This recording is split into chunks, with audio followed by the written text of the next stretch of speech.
I'm Ryan, And I'm Nick. and you're listening to Going Offsides, presented by the Lacrosse Collective on the Lacrosse All Stars Podcast Network.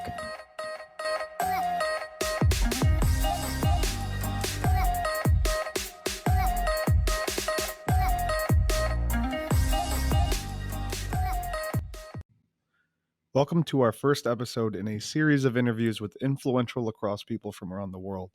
The goal of this series is to generate awareness and a better understanding of how lacrosse can look and feel very different depending on where you are in the world. Our first interview is with Jake Silberlicht of Israel Lacrosse.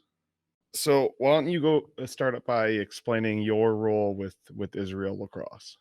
Yeah, for sure. So I've been with Israel Lacrosse for about 7 or 8 years now. And it's cool because I wear a few hats actually. So the first hat that I wear is playing for the men's national team. I'm the captain, co-captain of the men's field team as well as the men's box team. Second hat I wear is the director of youth development. So I live here in Israel and on the ground, and what I do every day as a living is I develop the sport as much as I can. And that starts with going into all the schools across the country, from elementary schools all the way up into high schools. And outside of that, we do community outreach stuff. We work in at-risk communities, with lacrosse, recruiting. We've got about 1,000 players that own their own equipment and come to practice twice a week. And I'm sure we'll get into a little bit more of that later. But the third and final hat that I wear is I am the head coach of the under-19 Israel men's national team. And that's made up of usually, about 50% of guys who are Jewish Americans who either come over here and spend time with us in Israel when they can. And then the other half, the other 50% is Israelis who learned how to play lacrosse on Israeli soil, from us coaches that have been here on the ground, and that's it. So the kind of target there is to get those guys as much experience, minutes, get as many coaches and people in front of them as possible, just so they can kind of absorb as much lacrosse knowledge and develop their game. And I think it's cool because, especially in Israel, we have this connection with North America and Jews in North America. We bring them over very often. So I really believe that our Israeli-born players are almost a step ahead of the rest of the international kind of lacrosse game, because they have this North American influence, this heavy North American influence from, us guys and others who come over here and spread their knowledge and develop the sport. So it's cool what I do. If you love your job, you'll never work a day in your life. So that's kind of the way I feel. I usually call it work with quotations.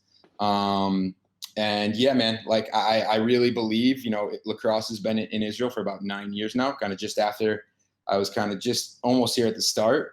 And I genuinely believe that we're starting to gain traction and turn a corner, and lacrosse is really becoming a popular sport here in Israel. And as you know, and others may know, we hosted the World Championships in 2018, which saw about 50 countries and 2,000 athletes come to Israel. This is something that these people, these athletes, may have never come to Israel in their entire life if it weren't for the sport. So I was grateful and happy to be able to share the country and its beauty and everything that it has to offer to my brothers in lacrosse, whether I knew them or not. To come from all over the world to come to Israel was something that I definitely took pride in. And I think I may have answered a little bit too far here. Hope I didn't too much, but no worries.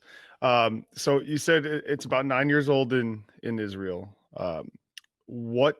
Let's go back 9 years. What did it look like at the beginning? 9 years ago, what did lacrosse look like? Sure. So at the end of the day, I might not be the best person to ask about this, because I probably got here at about 6 months to a year after kind of everything started. But Scott Nisi, executive director, he's kind of the one who got this, this was his big idea. And he got the ball rolling. He visited Israel, I think in 2009 or 2010, on a birthright trip, just to travel, explore the country. He had never been before, and kind of brewed up the idea and then ended up making Aliyah, getting citizenship, coming to live in Israel. And from what I understand, it all started by kind of just going to the beach and kind of recruiting people, and going to the bar and recruiting people, seeing who already lived in Israel that knew something about lacrosse or had picked up a stick in their life, whether it was an Israeli born or an expat that was living here. Just did a big recruiting push, and they had the first ever game in Jerusalem at Kraft Stadium. It was called the Zimmerman Cup, where I believe Jerusalem Lacrosse Club beat Tel Aviv Lacrosse Club. And it was, from what I understand, it was kind of just a ragtag bunch that was thrown together, people who were passionate about Israel, but, didn't really know or expect or have any notion of lacrosse in Israel. So kind of just got the hook set there with, involving more people and getting recognition and getting our name out there. And there's a famous picture that hopefully I can get my hands on and send to you. It's like two guys playing catch in Park Higher Cone. Park Higher Cone is kind of the I guess you can call it the Central Park of Tel Aviv. So okay. Park Higher Cone is to Tel Aviv what Central Park is to New York City. Just two guys playing catch with kind of the city in the background. And from there, that was the rest is history, and lacrosse was born. Okay. And, you were fortunate, like you mentioned earlier, that you were the host of the World Championships. So leading up to that, what impact do you think that has had, either in the growth, the development, exposure for Israel Lacrosse? Yeah. That was an excellent opportunity for us on a lot of different levels. The one kind of most obvious is, like you mentioned, the exposure. The games were televised on multiple stations. It was at this place called Wingate Institute, which is kind of this sports campus where all Israeli Olympic athletes train. It's where soldiers in the IDF go to do kind of fitness training, learn how to be a fitness instructor in the IDF. So a pretty famous place here in Israel. A nice kind of facility for athletes to go and develop whatever sport they please. There was advertisements on buses driving around the city. There were billboards, there were commercials. So obviously all this stuff kind of on the surface is great exposure. Israelis, a majority of them, 90% of them were seeing a picture of a lacrosse stick or a lacrosse player for the very first time. So that was good to just be able to blast that out there. And another thing that I personally thought was hugely beneficial to kind of what I do, which is the youth development, is, we're recruiting these players, and we're in school, and we're introducing the sport, and nobody's heard of it. Nobody's seen of it. Nobody's seen it. So they're having difficulty grasping kind of how popular that this sport is throughout the world. And kind of what kind of, how big of a deal it is to play on that level. So being able to, our players have figured out enough to follow guys like Paul Rabel and the NLL and all these things on Instagram. So they're starting to learn more, but to have some of those, the best players in the game, on Israeli soil right in front of their faces, and to see, how big and athletic some of these guys are, to see how many fans came from other countries, to see how many teams were there, how many athletes were there. It really put into proportion for them, what we were trying to do on a whole, and how big and popular this sport is, on a worldwide scale. It's tough, and I certainly admire our players, because playing lacrosse in Israel, especially at the beginning, is almost going against the grain of Israeli culture, because, it's soccer and it's basketball. They rule. Everybody plays soccer, everybody plays basketball. And if you don't, you're playing something weird or whatever. So it was a really good opportunity for our guys to grasp, how big this thing is, and how much it's growing, and how much of an impact we can really make. But yeah, definitely grateful for that opportunity. And we hope we actually hosted the Women's European Championships in 2019 that brought somewhere around 20 countries. And we, our executive director, Scott Neese, is, he works his tail off, and we hope and expect to host more events coming up in the future here. That's awesome. Can you describe your personal, lacrosse experience? When did you find the game? Are you one of those Americans that came over? Just so people know. Yeah, sure. So I'll try to give the abridged version here. I grew up in upstate New York, where I was an ice hockey player, and that was my true love. I guess in middle school, about 8th or 9th grade, my older brother started playing lacrosse, and my hockey teammates started playing in the off season. So I decided to pick up a stick, just, stay fit and be with friends while I did it. I definitely enjoyed playing. It wasn't as far up there as ice hockey for me, but I did love the game.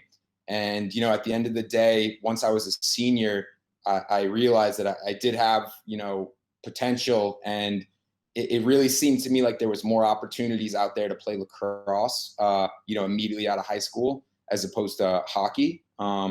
So I ended up following my older brother to Hobart College. He was, I guess he was a senior there when I was a freshman. So that was nice to kind of be brought under his wing and be able to hang out with some of the upperclassmen as a freshman.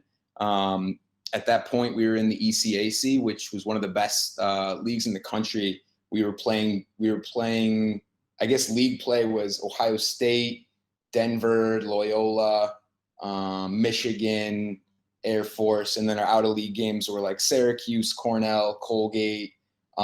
So that was one of the big attractions that brought me to Hobart, was being able to kind of play the best in the country week in, week out. My 4 years there, we definitely had some big wins under our belt. Unfortunately, we were always kind of a middle of the pack team, but I think that's a testament to the league we were playing in. To be a part of kind of this rich tradition and rich history at Hobart was also important to me. I was lucky enough to captain the team junior and senior year. Hobart and the coaches there and the staff and really kind of everybody on campus mean a lot to me over there, and sparked my interest to continue playing the game after I graduated. So what I did was I walked across the stage, didn't know what I wanted to do for graduation. I walked across the stage, hopped on a plane to South Australia. In South Australia, I did something similar to what I do now, which was I played for a club team kind of on the club circuit over there called East Torrens Payneham, the Red Wings. So I played on that circuit for a year, and obviously helped them with youth development in the schools and recruiting and coaching youth lacrosse. So that's kind of how I started to dip my toe into the water. And then again, this guy, Scott Neese, reached out to me to come for the tryouts for Team Israel in 2013, leading up to the World Championships in 2014 in Denver. I came for the tryout. I enjoyed it. It was my first time in Israel. I enjoyed my time and had a good tryout, went back to Australia, and then Scott, the executive director, just wouldn't leave me alone. He's like, you got to come to Israel. You got to live here. I need you on the team. I need you working for me. I need you living here, et cetera. So I was a little bit confused because I didn't, it was just something that I couldn't wrap my head around at the time. I didn't know, too much about, the country or the language. Even, I'd only been there one time. But the guy was relentless, wouldn't leave me alone. So ended up in Israel, decided to give it a shot for about 6 months. And here I am 7 years down the road, still working for Scott. But, I'm a dual citizen. I'm an Israeli citizen as well as an American citizen. So I was required to serve in the IDF in the military. So I did 2 years in the airborne infantry and the paratroopers. Which was a very unique experience for me on a lot of levels. One, because I really wanted to walk a day in the shoes of some of the young guys that I'd be coaching. I wanted to know what I was preparing them for, because they'll all go to the Army when they're 18. And it also gave me a chance to learn the language and learn the culture and, kind of do my part, which was fulfilling and definitely a unique opportunity that I'm grateful for. and yeah, so now that I'm out of the Army, I get to continue coaching and working for Scott and growing this thing. And, who knows, the sky's the limit at this point.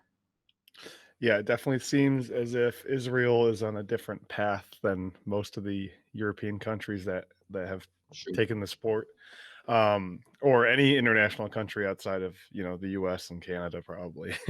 So Sure.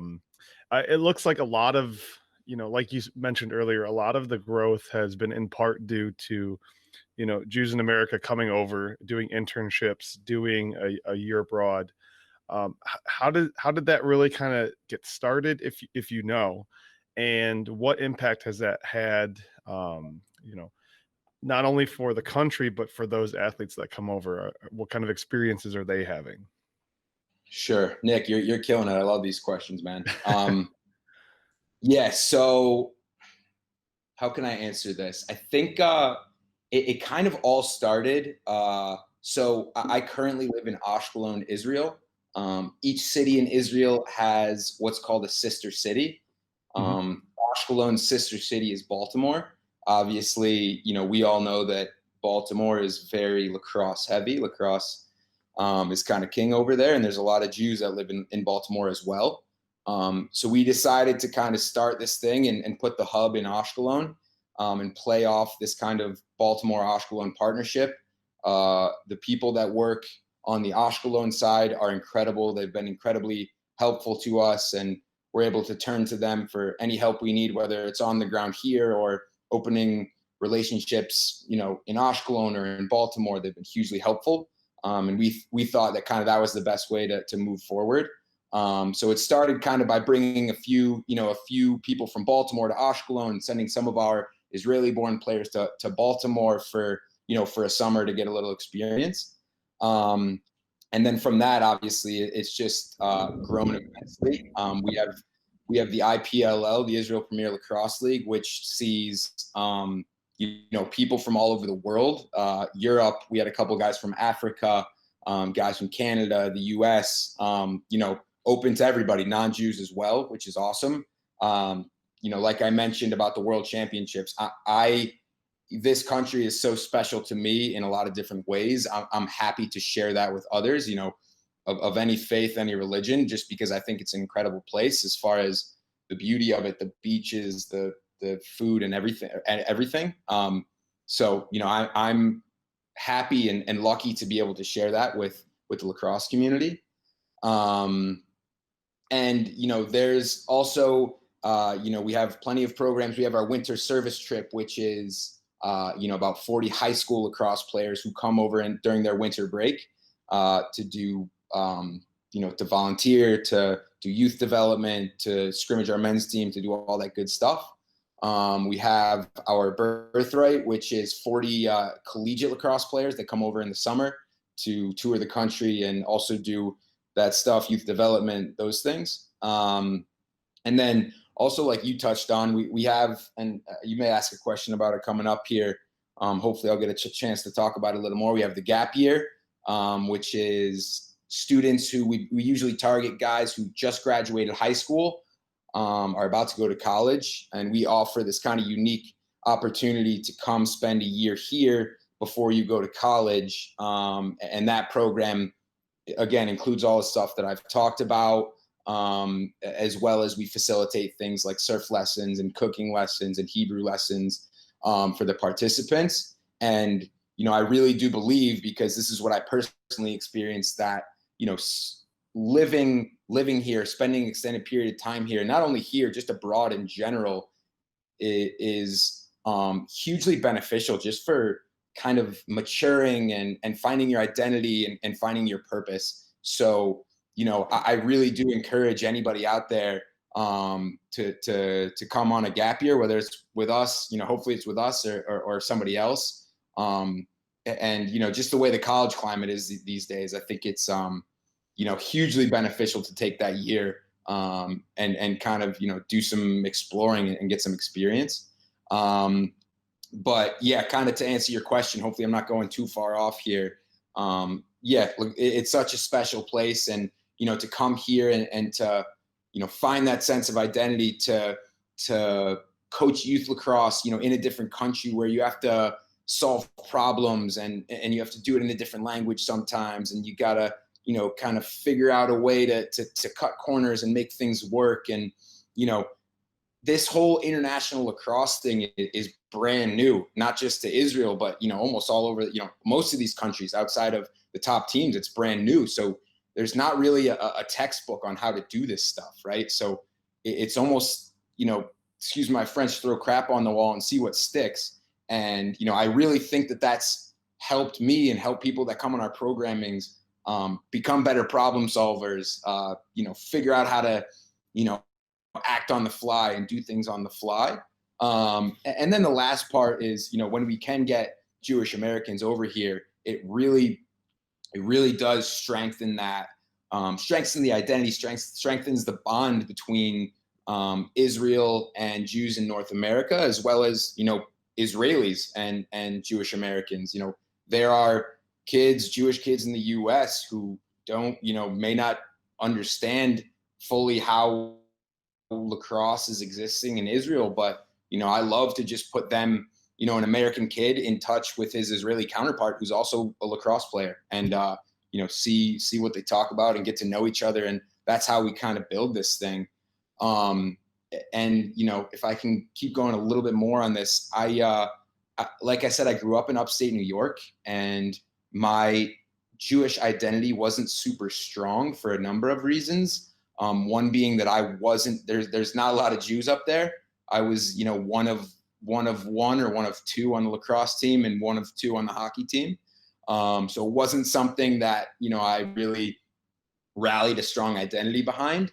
And then moving to Israel and playing for Team Israel, obviously we all share that bond, and that kind of makes it that much stronger and that much more special. And I've kind of made it my goal to make sure that no Jewish kid in the United States never feels the way I felt, that he's kind of alone out there and that he's the only Jewish kid playing sports or playing lacrosse. So that's why I love kind of, getting guys over here on the ground and reaching out to as many people as possible and building our network and, kind of just getting as much momentum as we can. Because I think that, these kids come and, they benefit greatly from the program, but I believe that, our program benefits just as much from these people coming over and spending time with us.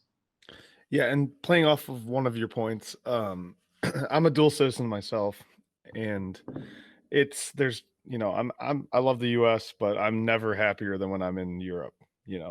I have dual citizenship in Germany, and my favorite thing is to take friends over there, not for lacrosse purposes yet, but just to explore Europe and show them, buildings that are older than our entire country and the culture, and it's an incredible experience. So yeah, I will definitely piggyback on your idea of taking advantage of a gap year, and if you can use lacrosse as a vehicle for that, then that's even better. Speaking of the gap year, especially with these times where college sports are really up in the air, and there might never be a better time to take a gap year. Why don't you explain the gap year program a little bit? It seems to be something you're passionate about. Yeah, for sure. I'm licking my chops on this one. So the gap year is something that we've been doing for a few years now, but we've kind of been doing it as a pilot program. So the past, I guess, 3 years, we've had one or two athletes come and spend time with us for the entire school year, gap year kind of. And, they've had a little bit more of a raw experience. They were, living straight up with our staff, and kind of almost just an employee, really, more than someone coming for this gap year experience. But I think that was beneficial. This year, with the current climate of the world, we're kind of trying to expand that and strengthen the program. So what it's going to look like is we're offering guys, we started by targeting guys who are in that traditional gap year, so graduating seniors. And since, we've continued to monitor the climate in the US, and, NCAA lacrosse and, all the universities and institutions across the US and what their plan is. So we've noticed that, fall balls are being shut down, campuses are closing.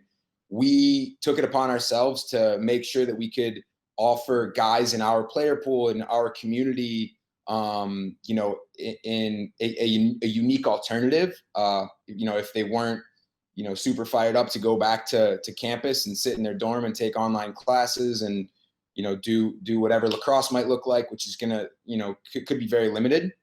So we're offering this unique alternative to come to Israel starting October 1st. And we're going to run it almost like bubble style, almost like PLL, like the NBA and the PLL do. And we're going to offer like a full training regimen. So the participants will be in Ashkelon. Like I said, our hub, we just built a brand new facility, turf field. So they're going to be living in Ashkelon, which is right on the Mediterranean. Offer them a full training regimen, which is, 4 or 5 days on the field. Will be 3 or 4 days in the weight room with the team. And again, we continue to supplement all our programs with youth development, community outreach, all that stuff. We plan to have these guys really living like locals, so getting an authentic experience here in Israel.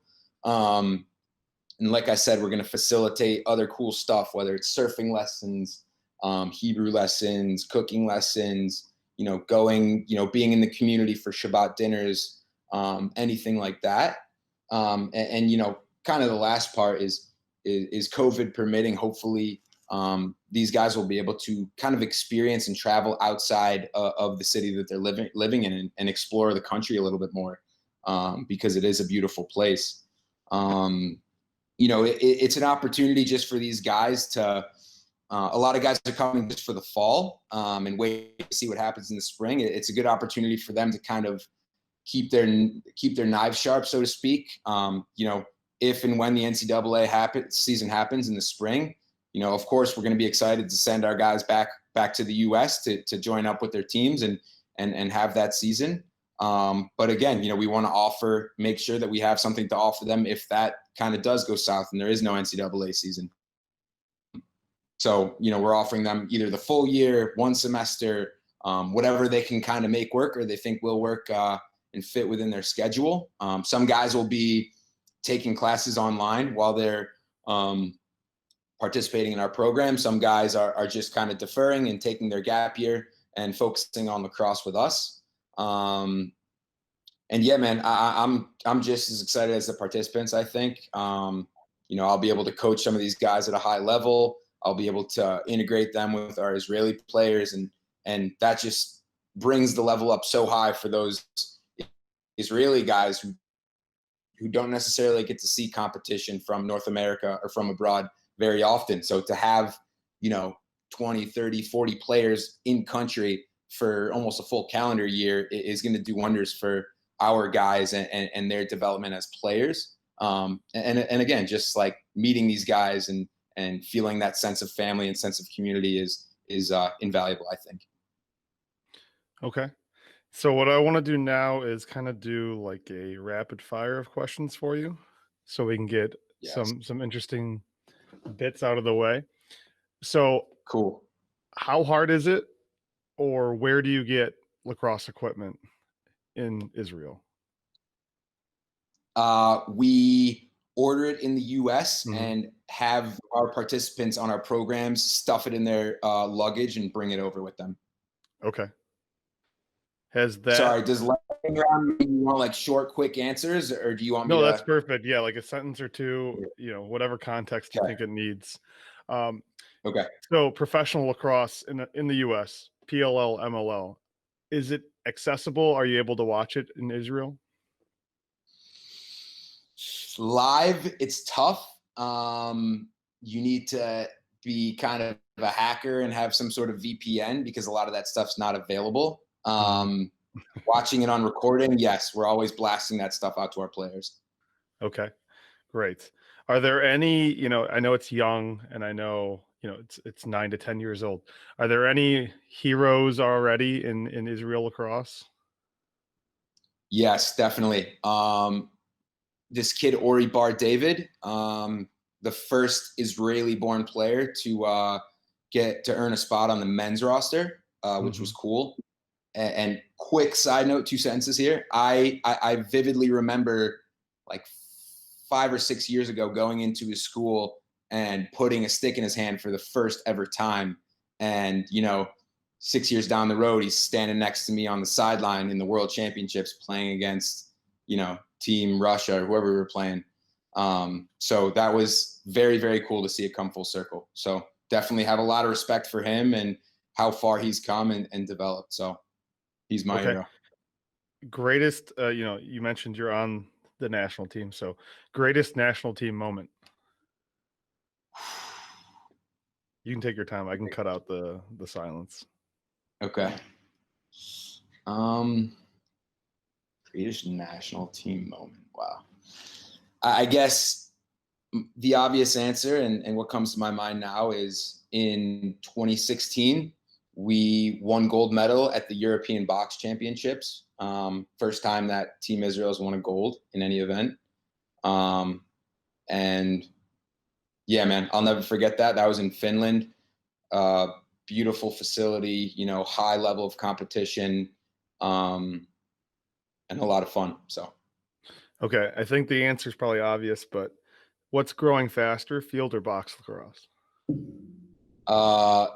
Field lacrosse is growing faster. However, box is on the radar. We have our players playing box as well. So in a country where ice hockey isn't a priority, how do you make box work? Yeah.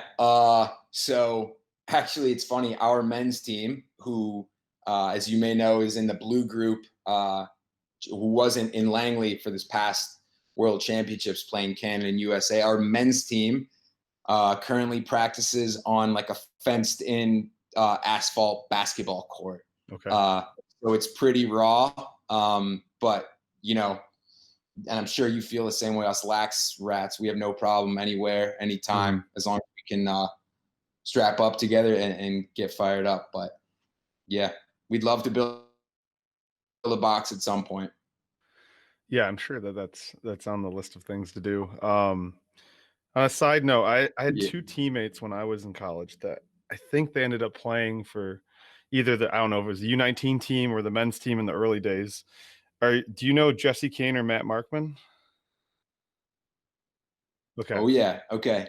So yes, is there a question? No. I went to Oberlin for a year and they were both on the team. And I remember them being like, obviously Oberlin, we had quite a large Jewish population. So it was interesting to find out that later on, like they kept playing and they were involved in some way.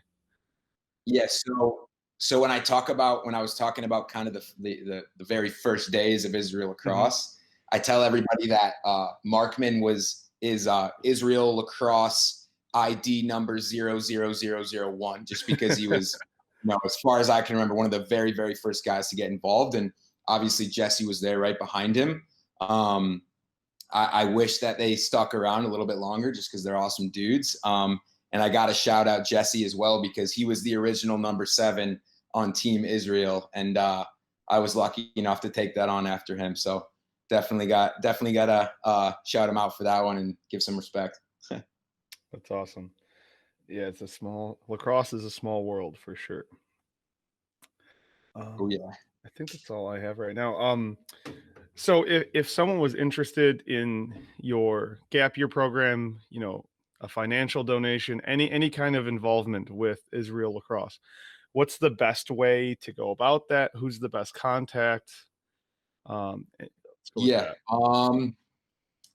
I mean, I can send you my own email and my colleague and teammate Seth's email. It's I mean, I don't know how you want to do this. It's Seth@lacrosse.co.il, and mine is Jacob@lacrosse.co.il. But outside of that, you can find us. Anybody can find us on Instagram, on Facebook, on our website. We're always monitoring that stuff. So if anybody kind of just shoots in a message or a comment or anything, we're usually pretty quick to get on about that. Actually, our COO Dave Lasday is COO and also self-proclaimed kind of social media manager, and I respect his hustle so hard because he's all hours of the day and night, just on the Instagram, on the Facebook, trying to make connections and stuff. So definitely respect what he does. And you guys can be sure, whoever's watching, that if you send us a message on any of those platforms, we'll get back to you ASAP, and hopefully we can get you involved.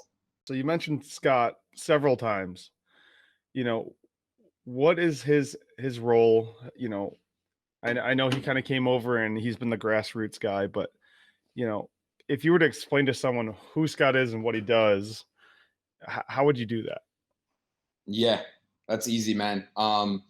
Scott, again, this is his brainchild, but when we get in, our staff isn't huge at the moment, and when we get into a room together, he's just the smartest guy in the room. He knows, how we should do things, when we should do things, and he's done an incredible job just kind of positioning himself in the room with the rest of us, so he can kind of just point us in the direction and to do the things that he needs. Scott isn't necessarily an athlete coach type, so he gets guys like myself and my teammates to do those things, and obviously Dave for a bunch of stuff, but he's kind of the root of all the ideas and all the programs that we have. And I don't know if we all love to admit it, but every time I have a task or we're working on something, I'm always bouncing ideas off Scott, just because of how much experience he has. He grew up working for the NLL. I think he worked for the New York Saints for a little while. He was working for Team USA Box for a little while. So a ton of background just working in the game at the highest levels. And he's super passionate about Israel and super passionate about the game. And definitely have mad respect for him as well, and all this that he came up with. And I'm grateful that he kind of gave me this opportunity. But yeah, definitely smartest guy in the room for sure. That's awesome. Well, listen, I really appreciate your time. I definitely need to add Israel to my list of countries to visit, and I'll have to bring my lacrosse stick. Absolutely. Hey, let me know if you ever make your way out this direction. You can crash with us, and awesome. We'd love to hear you, man. All right, thank you so much.